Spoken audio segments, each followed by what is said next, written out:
Hello guys, today I'll be teaching you how to do the for loop in JavaScript. So the for loop consists of three expressions. The first expression is like the starting point. It's let I equals 0. This is like our starting point.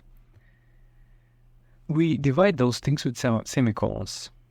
The second expression is I and an operator. We can use greater, equals, lesser, and the number. I called it the end point.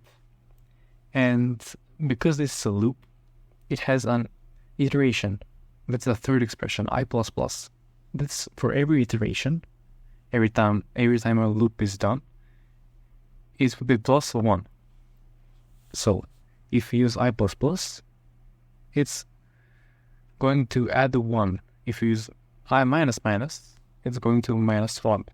So here, to actually construct a for loop, we need to write for keyword, empty parenthesis, and then we're writing the first expression, let I equals to 0. We use 0 because if you want to use arrays, they have 0 index points, but in this case, we just used 1. I would like that to be my starting point.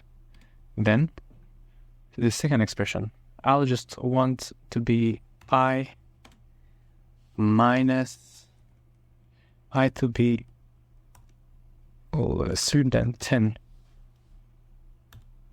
And then the iteration, I++. Now we open the curly brackets, and inside this is the code scope. The code will be executed from here. So for example, if I want to console log I, we will console log all of the numbers from 1 to 10, right?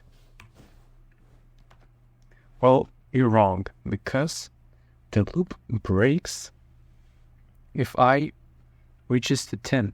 If you want it to reach 10 in the console log, either we add an equals here, as you can see, or we just use here 11. And that's it, guys. Thank you for watching the video. Hope you had an amazing day and happy coding.